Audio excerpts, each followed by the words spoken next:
આજથી થોડાક દિવસ પહેલા રાજકોટના વિછિયાના થોરાડિયા ગામે કોળી સમાજના વ્યક્તિ ઘનશ્યામભાઈ રાજપરાની એક ભૂમાફિયા દ્વારા હત્યા કરવામાં આવી હતી અને ત્યારબાદ આરોપીનું જાહેરમાં સરઘસ કાઢવામાં આવે તે પ્રકારની માંગ સાથે મોટી સંખ્યામાં કોળી સમાજના લોકો ઉમટી પડ્યા હતા અને પોલીસ સાથે ઘર્ષણ સર્જાયું હતું। આ ઘટનાના સંદર્ભમાં 84 જેટલા લોકો સામે વિછિયા પોલીસ સ્ટેશન ખાતે ફરિયાદ પણ કરવામાં આવી હતી। આ ઘટનાને લઈને આમ આદમી પાર્ટીના નેતા ગોપાલ ઇટાલિયાએ પોલીસ ઉપર ગંભીર આરોપો કર્યા હતા અને રાજકીય નેતાના ઇશારે આ પોલીસ ફરિયાદ કરવામાં આવી છે અને મામલતદાર સમગ્ર ઘટનામાં ચૂપ રહ્યા છે તે પ્રકારની વાત સાથે તેઓ આજે મામલતદાર કચેરીએ રજૂઆત કરવા માટે પહોંચ્યા હતા અને તેમણે મામલે મામલતદાર સામે પણ પોતાનો આક્રોશ ઠાલવીને શું વાત કહી હતી વિગતે વાત કરી।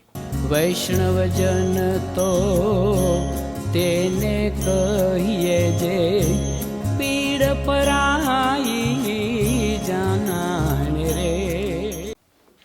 નમસ્કાર દર્શક મિત્રો, નવજીવન ન્યૂઝમાં આપનું સ્વાગત છે। હું છું ફૈઝાન। રાજકોટ જિલ્લાના વિછિયા ગામનો મામલો ચર્ચાનો કેન્દ્ર બન્યો છે, જેમાં થોરાડિયા ગામમાં રહેતા ઘનશ્યામભાઈ રાજપરાએ એક લેન્ડ ગ્રેબિંગની ફરિયાદ ભૂમાફિયા વિરુદ્ધ કરી હતી અને તેને લઈને ભૂમાફિયા દ્વારા જાહેરમાં ઘનશ્યામભાઈની હત્યા નિપજાવી દીધી હતી। આ ઘટનાથી સમગ્ર રાજકોટમાં ઘેરા પડઘા પડ્યા હતા। આ મામલે કોળી સમાજના લોકોમાં પણ ભારે આક્રોશ ફાટી નીકળ્યો હતો। કોળી સમાજના આગેવાનો દ્વારા આ મામલે જે ભૂમાફિયા આરોપી છે તેનું જાહેરમાં સરઘસ કાઢવામાં આવે તે પ્રકારની માંગ સાથે મોટી સંખ્યામાં વિછિયા પોલીસ સ્ટેશન ખાતે લોકો ઉમટી પડ્યા હતા। ત્યારે પોલીસ અને વિછિયામાં ઉમટેલા કોળી સમાજના લોકો વચ્ચે ઘર્ષણની સ્થિતિનું નિર્માણ થયું હતું અને પોલીસે આ મામલામાં લાઠીચાર્જ પણ કર્યો હતો। આ સંદર્ભમાં જે વિછિયા પોલીસ સ્ટેશન ખાતે આ જે આરોપીઓ પકડાયા છે તેમના વિરુદ્ધ જાનથી મારી નાખવાનો ગુનો નોંધવામાં આવ્યો છે। તેને લઈને આમ આદમી પાર્ટીના નેતા ગોપાલ ઇટાલિયાએ મામલતદાર સામે પ્રશ્ન કર્યા છે અને કહ્યું છે કે વિછિયામાં મોટી સંખ્યામાં લોકો ઉમટ્યા ત્યારે પથ્થરમારો થયો અને આમાં પોલીસ કર્મીઓના હાથના ભાગે, પીઠના ભાગે, આંખના ભાગે પથ્થર વાગ્યો, તેમાં પણ જાનથી મારી નાખવાના પ્રયાસ અંગેનો ગુનો નોંધ્યો છે। એવો તો કેટલો મોટો ગુનો આ આરોપીઓ દ્વારા કરવામાં આવ્યો છે। સાથે જ રાજકીય નેતાઓના ઇશારે આ એફઆઈઆર થઈ હોય તે પ્રકારના પણ આરોપો આમ આદમી પાર્ટીના નેતા ગોપાલ ઇટાલિયાએ કહ્યા છે અને કહ્યું છે મામલતદારને તતડાવતા તેમણે કે જો આ મામલામાં તમે પણ મૌન સેવીને બેઠા છો તો તમને હું હાઈકોર્ટ સુધી લઈ જઈશ।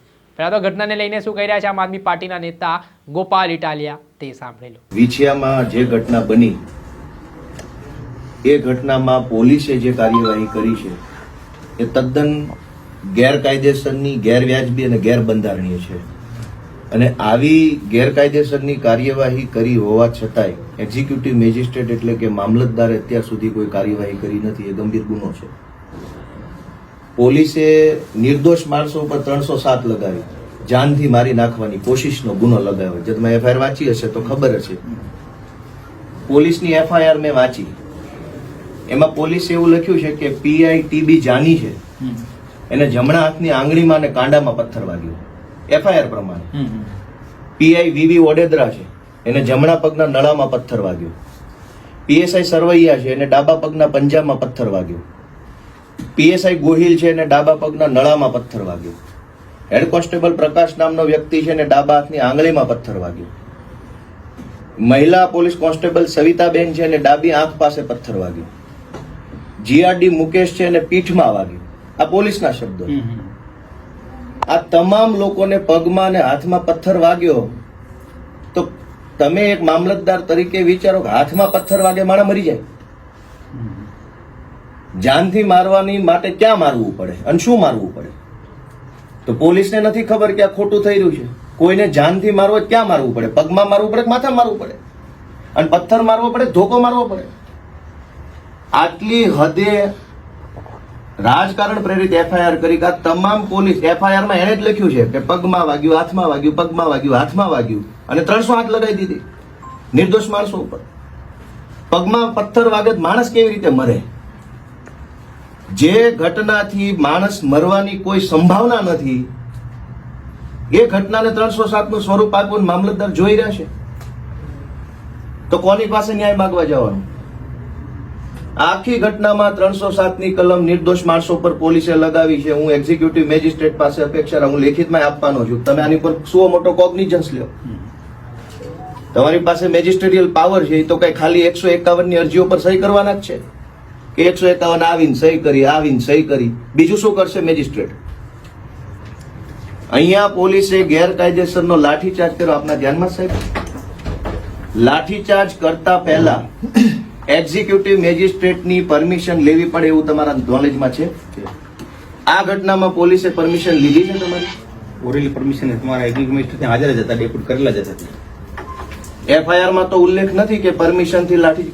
જ્યારે કોઈ ઘટના, કાયદાની વાત કરું છું, કે કોઈ ટોળું વિખેરાઈ જવાની સૂચના આપવા પછી પણ ન વિખેરાય અને પોલીસને બળ પ્રયોગ કરવાની જરૂર પડે ત્યારે એક્ઝિક્યુટિવ મેજિસ્ટ્રેટની પરવાનગીથી બળ પ્રયોગ કરવો. લાઠીચાર્જ કર્યો, ગાડીઓ તોડી નાખી, તમારી પરમિશનનો એફઆઈઆર માં ઉલ્લેખ નથી.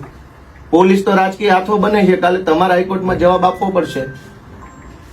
આ અમરેલીની ઘટના બની, 3 નિર્દોષ નાના પોલીસ વાળાને સૂળીએ ચડાવ્યા, મોટા માછલા બચાવી લીધા. કાલ તમે ડીએમ ના કહેવાથી, કોઈ સરકારના કહેવાથી તમે ખોટું કરશો તો આ કેટલું વ્યાજબી છે? તમારી જવાબદારી સુઓ મોટો કોગ્નિઝન્સ લેવાની છે અને પોલીસે જે દમન કર્યું છે એની પર કાર્યવાહી કરવાની તમારી જવાબદારી છે. જે તમે કર્યું નથી. પોલીસે નિર્દોષ લોકોની ગાડીઓ તોડી નાખી. ગાડીઓએ કયો ગુનો કર્યો? સીસીટીવી દેખાય છે, આમ દંડા મારીને તોડી નાખે છે. તો એ વ્યાજબી છે? તમે કયો મને, વ્યાજબી છે? વ્યાજબી છે? બરાબર છે, પણ હવે તો જે સમય સંજોગ પછી અરે સમય સંજોગ તો શું માથું, આજે મને ઉશ્કેરાટ આવી જાય, હું ટેબલ ઉપર હાથ પછાડીને કાચ તોડી નાખું તો વ્યાજબી છે? તમે એને વ્યાજબી માનશો તો હું તોડી નાખું કાચ. તો પોલીસે ગાડી શું કામ તોડી નાખી? સમય સંજોગ તો કાયદાનું પાલન પોલીસ નહીં કરે કોણ કરશે? અને હું સૌથી ગંભીર પ્રશ્ન તરફ તમારું ધ્યાન દોરું. તમારે આનું લેખિતમાં કાર્યવાહી કરવી પડશે. હું તમને હાઈકોર્ટમાં ઉભા રાખીશ. હું કહી દઉં છું, પોલીસ ભલે કુંવરજીભાઈનો હાથો બને, તમારે જવાબ આપવા પડશે. 4 વાગે, મનુભાઈ કેટલા વાગે? 5 વાગ્યા આસપાસ. ગંભીર વાત છે સાહેબ. 5 વાગ્યા આસપાસ પોલીસની એફઆઈઆર પ્રમાણે 7 થી 8,000 લોકોનું ટોળું વિછિયામાં ભેગું થયું. એફઆઈઆર પ્રમાણે એટલે માની લઈએ કે 8,000 હતા. 8,000 માણસો કેટલી વારમાં ભેગા થઈ શકે? 1 મિનિટમાં, 10 મિનિટમાં, 1 કલાકમાં? આવડી મોટી પોલીસનું આઈબી તંત્ર શું કરતું હતું? એમને ખબર પડી આઈબી ને કે વિછિયામાં 8,000 લોકો આવવાના છે, નાકાબંધી કેમ ન કરી? પહેલો માણસ આવ્યો, 5મો આવ્યો, 50મો આવ્યો, 150મો વ્યક્તિ આવ્યો ત્યારે તો પોલીસે એલર્ટ થઈ જવાનું હતું અને વિછિયા આવતા તમામ રસ્તાઓ નાકાબંધી કરી લેવાના હતા જેથી કરીને બહારનો કોઈ માણસ આવી ન શકે. તો પોલીસે શું કામ ભેગા થવા દીધા? 8,000 માણસો ભેગા થવામાં 3 કલાક લાગે. કોઈ ગામડેથી આવે, કોઈ અહીંથી આવે, કોઈ બજારમાંથી આવે, કોઈ કારખાનેથી આવે. પોલીસે ઈરાદાપૂર્વક ભેગા થવા દીધા અને પોલીસે તે લો એન્ડ ઓર્ડરની વ્યવસ્થા બગડે એવી કોશિશ કરી છે. છતાં મામલતદાર ચૂપ છે, છતાંય તમે પગલા નથી લીધા. પોલીસે 8,000 લોકો ભેગા કેવી રીતે થવા દીધા? નાકાબંધી કેમ ન કરી એડવાન્સમાં? ગામડે બીજી બહારની પોલીસ બોલાવીને રોકી લેવા જોઈતા હતા બધાને અને પ્રી એનાઉન્સમેન્ટ કરવાનું હતું કે ભાઈ કોઈ ભેગા થશો નહીં, કોઈ ભેગા થશો નહીં. પોલીસની સ્પષ્ટ બેદરકારી અને ગુનાહિત પ્રવૃત્તિ હોવા છતાં એક્ઝિક્યુટિવ મેજિસ્ટ્રેટ છે એ ચૂપ બેઠા છે.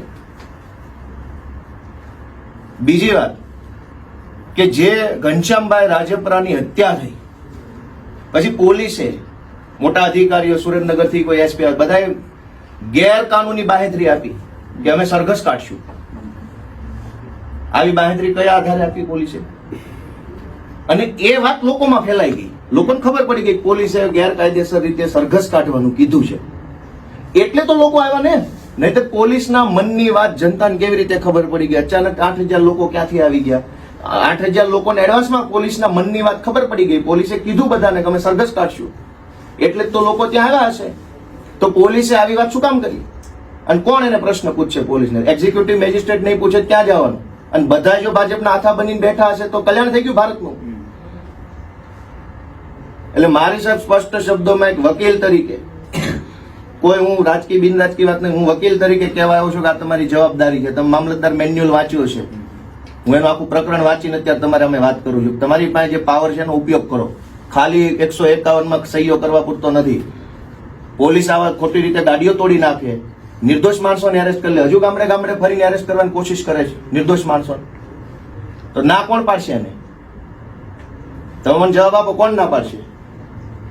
એના માટે ડીએસપી સાહેબને, કલેક્ટર સાહેબ, જિલ્લા મેજિસ્ટ્રેટ સાહેબને બધાની મિટિંગ થઈ ગઈ છે અહીંયા.